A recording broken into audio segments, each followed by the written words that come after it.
You're standing on the bridge of your super modern spaceship.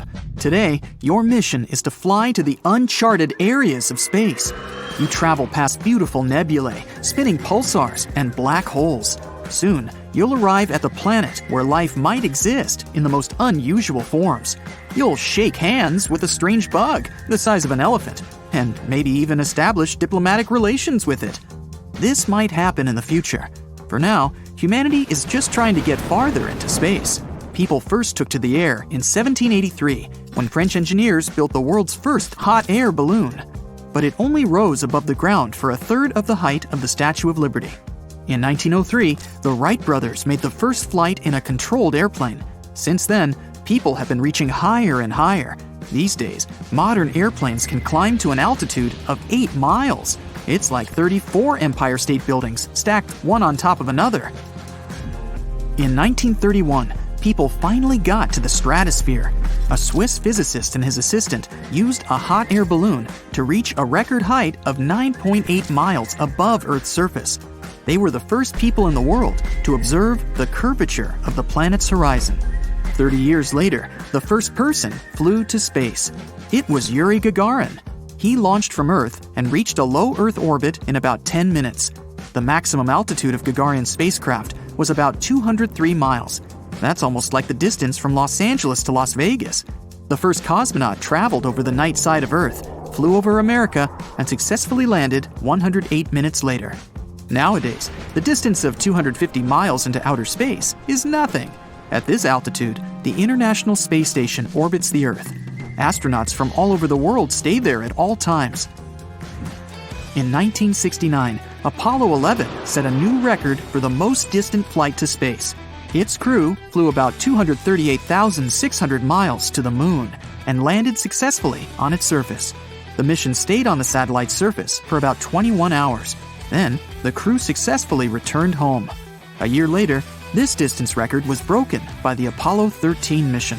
It looped around the moon and returned to Earth.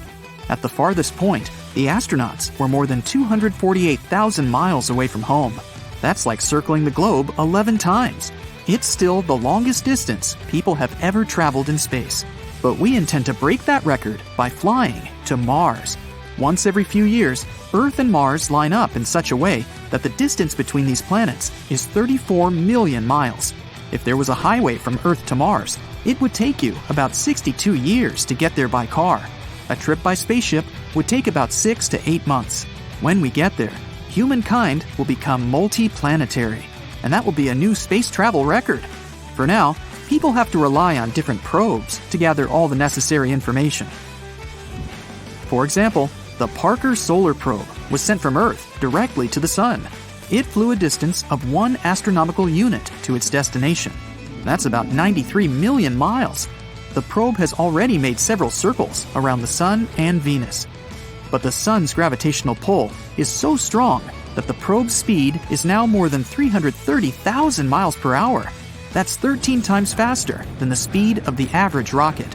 Another probe, Voyager 1, holds the title of the most distant object created by people. The probe, which weighs as much as a large motorcycle, was launched in 1977. After a year of flight, it reached the asteroid belt beyond the orbit of Mars and headed toward Jupiter. The probe took several pictures of the gas giant and flew toward Saturn. After visiting all these planets, Voyager 1 set a course for interstellar space, planning to leave the solar system. By 2004, the probe had traveled about 94 distances from the Earth to the Sun. That's where you can find the boundary of the solar system, the so-called heliosphere. Here, the solar wind slows down below the speed of sound. This creates a shock wave. It nearly tore Voyager 1 apart. But luckily, the probe survived and continued on its way. In 2012, Voyager 1 finally left our solar system and is now flying toward the star Gliese 445. It's supposed to reach it in 40,000 years.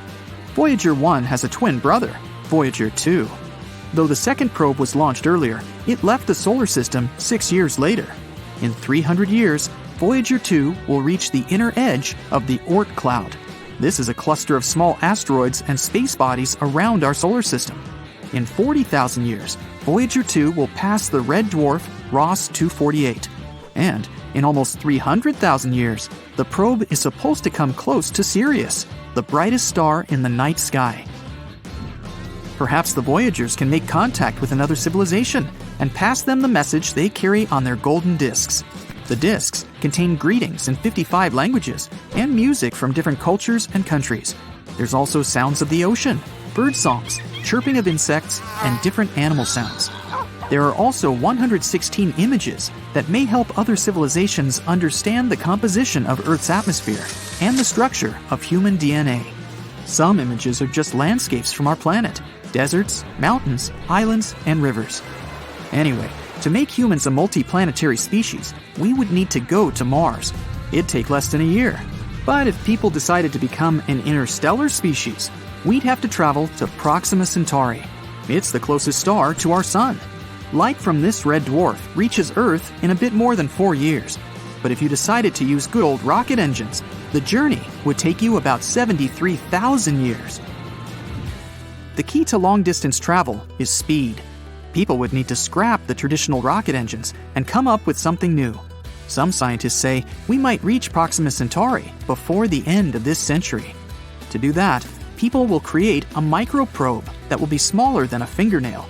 It'll be launched into space, and then a powerful laser beam from Earth will push the probe forward, allowing it to reach 20% of the speed of light. In this case, the probe's journey to the nearest star will take about 20 years. But even after its arrival, radio waves with the probe signal will reach Earth with a delay of 4 years.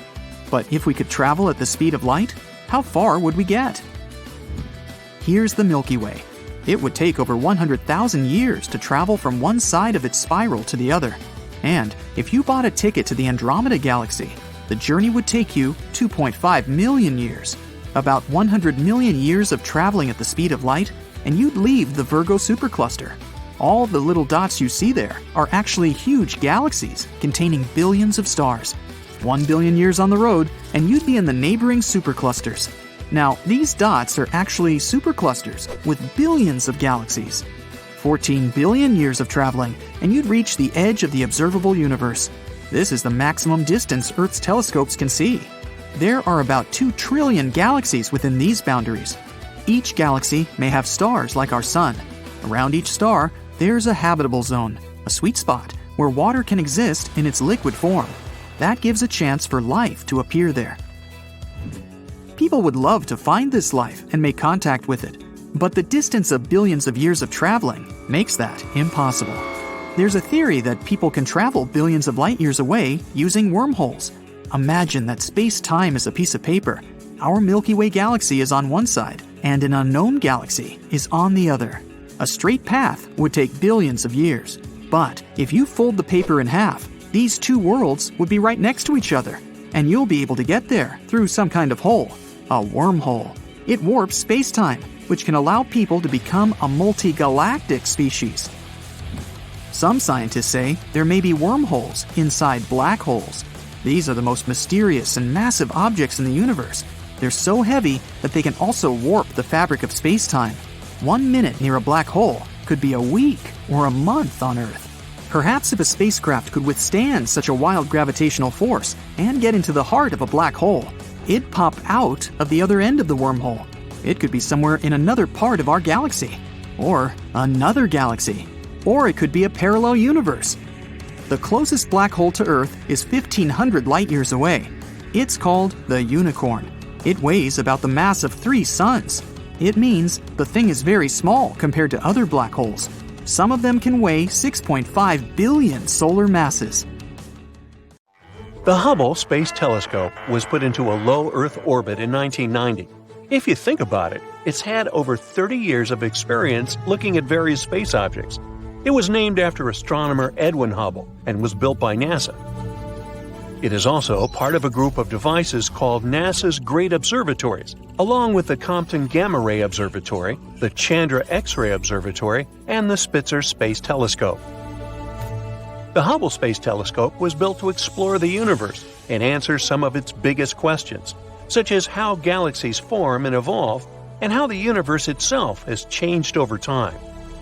The telescope has made many important discoveries, including providing evidence of the existence of dark matter and helping to determine the rate of expansion of the universe.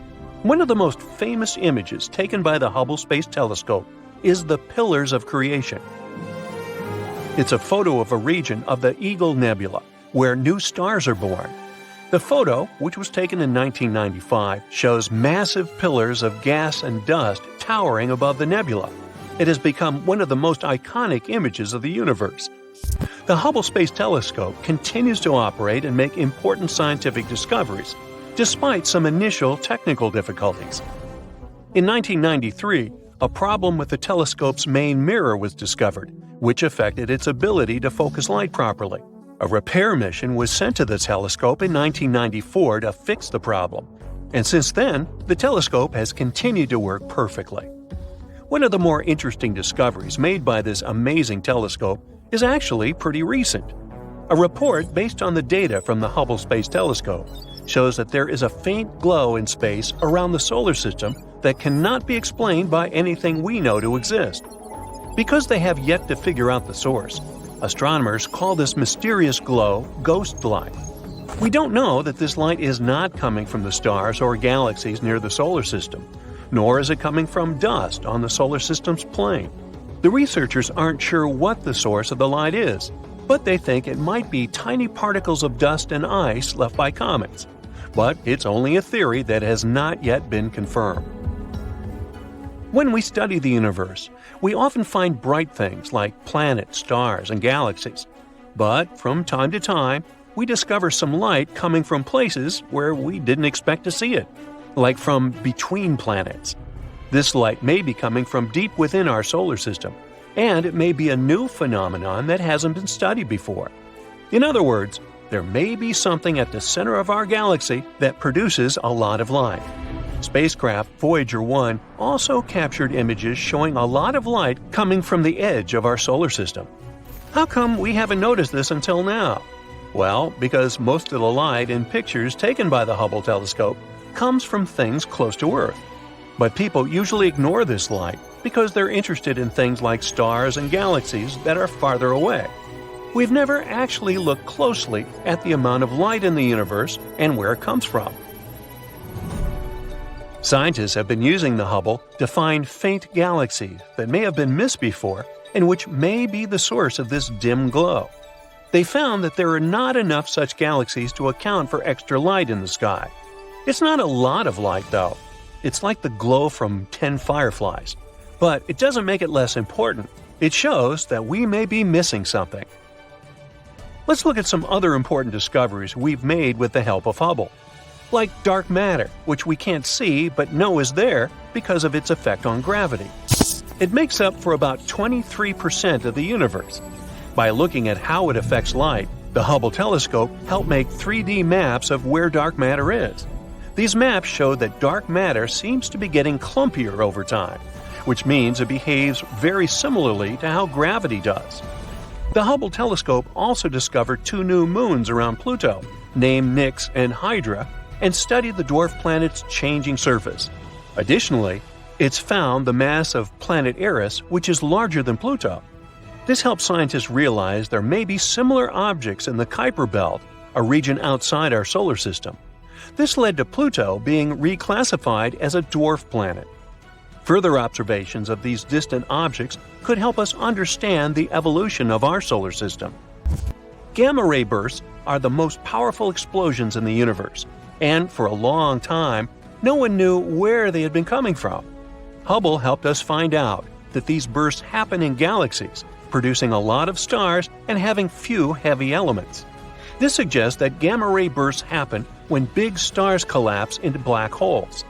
These galaxies have lots of big stars that fall apart quickly, and the stars there don't have much heavy stuff, so they can turn into black holes. In 1994, the Shoemaker-Levy 9 comet collided with Jupiter. Hubble captured the whole event in detail, like a resourceful journalist. The impact broke the comet into a lot of small pieces, which resulted in 21 other visible collisions. The largest impact created a fireball and a dark spot on Jupiter's surface. Hubble's observations not only sparked public interest in cosmic impacts, but also provided new insights into Jupiter's atmosphere. To move forward with our list of discoveries made by the Hubble telescope, we also need to talk about black holes. There are points in space where gravity has so much force that even light cannot escape it. The gravity becomes so strong that matter gets squeezed into a very small space.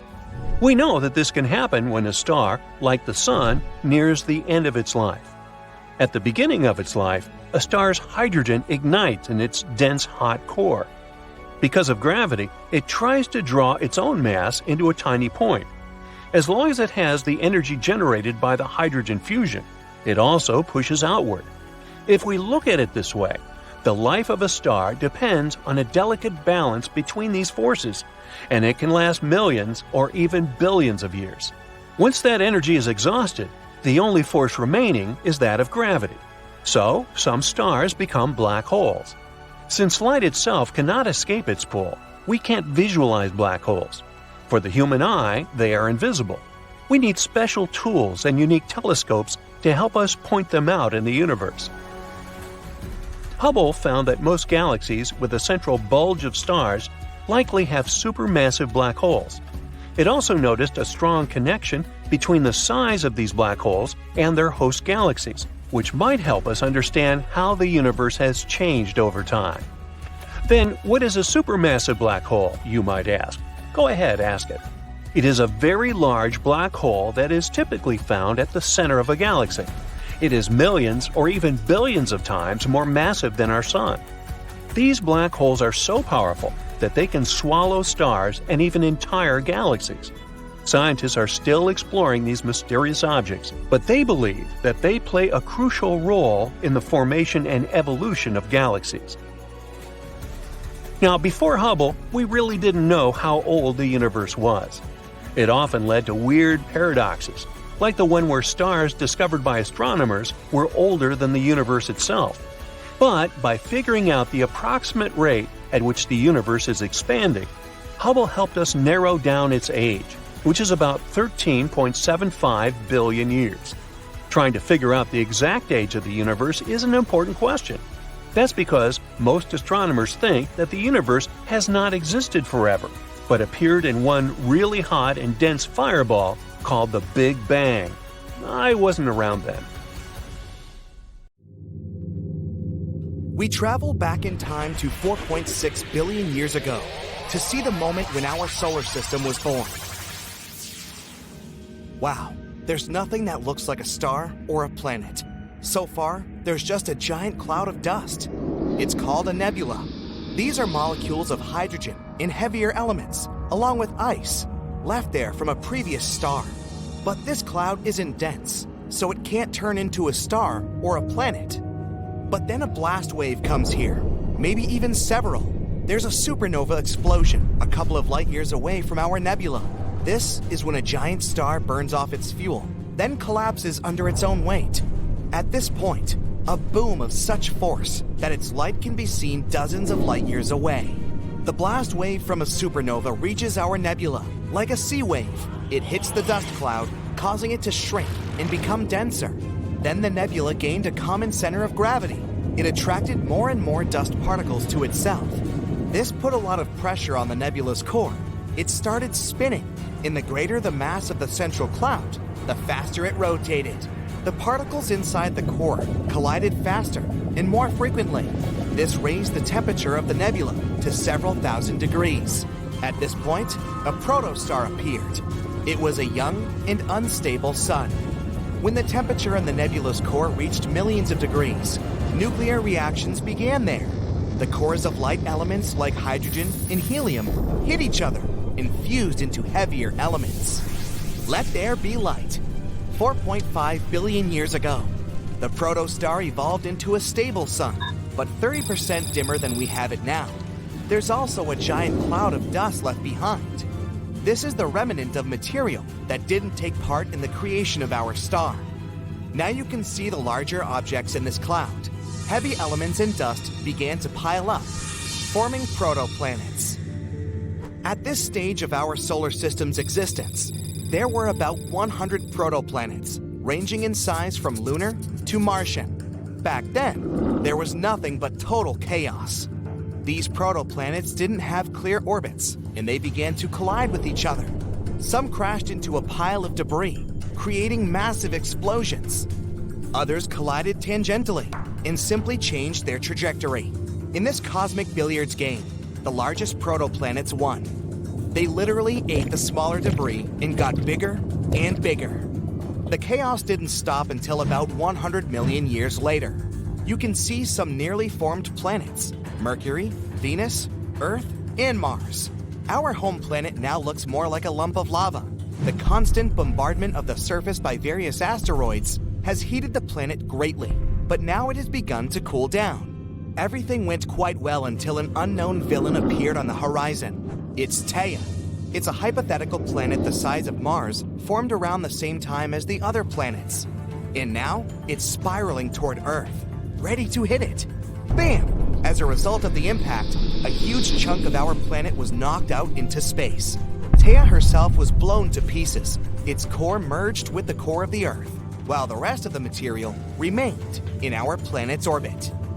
Gradually, the debris from both planets began to collide with each other and merge into a large cosmic body.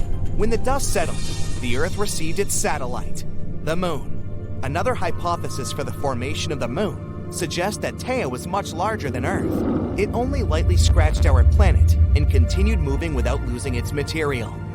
And the Moon was formed almost entirely from particles of our planet. As proof of this hypothesis, we have samples of lunar soil delivered by the astronauts of the Apollo mission. It turns out that the lunar soil is very similar in composition to Earth's crust, and it could only have gotten there as a result of some violent event. Gas giants like Jupiter, Saturn, Uranus, and Neptune formed a little later and further from the Sun. These planets are literally balls of gas. There's no solid surface. If you step on Jupiter, you'll fall until you reach its core.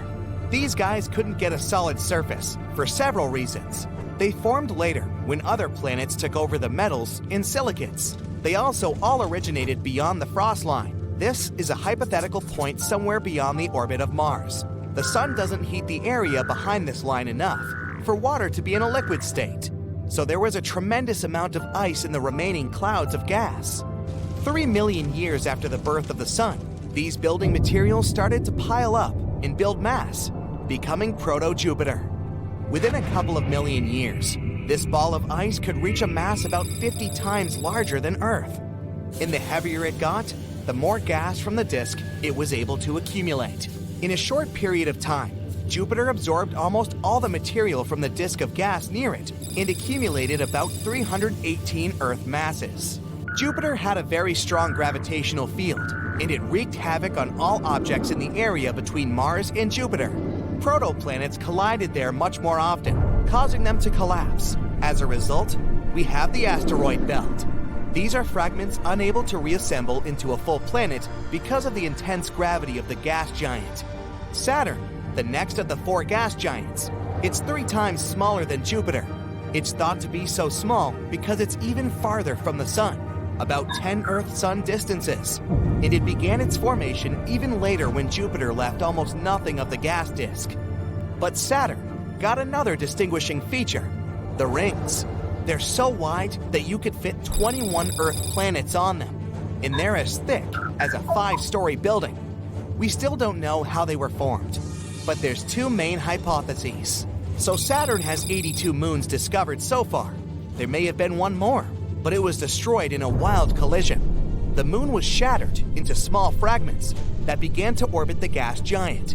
These fragments, in turn, collided with each other and shattered again. Gradually, debris the size of a skyscraper turned into small grains of sand. Yep, Saturn's rings are made up of cosmic dust and ice. Then come Uranus and Neptune. They are much smaller, only 14 and 17 Earth masses. It is believed that they couldn't reach the size and weight of Jupiter because of the strong solar wind. It gradually blew the gas disk outside the solar system into interstellar space. So there were much fewer building materials for new planets. When Uranus was formed, it experienced a catastrophic collision with another protoplanet, and probably a very large one. The collision caused Uranus to fall on its side. All planets have their axis of rotation pointing upward, but the axis of Uranus is pointing toward the Sun. so it looks more like a rolling ball. Only it's rotating retrograde. That means it's spinning against its own motion. It's like a car driving forward, but its wheels spinning counterclockwise. Behind the gas giants is the Kuiper Belt. This is the area beyond the orbit of Neptune. This is where the asteroids, dust, and ice were left after the solar system formation. It's similar to the asteroid belt between Mars and Jupiter, but it's about 100 times heavier. Knowing how our solar system was formed, let's see how it might be destroyed. The sun has a lifespan, just like any other star. Right now, it's about halfway through its life cycle. Every second, the sun turns 4 million tons of matter into solar radiation. Gradually, it'll run out of fuel and begin to burn heavier elements within it. This will increase the temperature, luminosity, and size of the star. In 1.1 billion years, the sun will be 11% brighter than it is now. The seas and oceans on Earth will begin to evaporate, and our planet will heat up more and more. In 3.5 billion years, its brightness will be 40% higher than it is now. Conditions on Earth at that point will be similar to what we have on Venus now. Life will be simply impossible. In 7.8 billion years, the sun will start burning hydrogen in its shell. This will cause it to expand and become a red giant. It'll be about 256 times larger. At that point, the star's outer shell will be exactly where the Earth's orbit is now, but it'll lose its mass. So there's a possibility that our planet will migrate a little further away from it. But it won't matter, because life on Earth won't be able to exist for several billion years already, because of the high temperature, and a strong solar wind will simply blow our atmosphere away.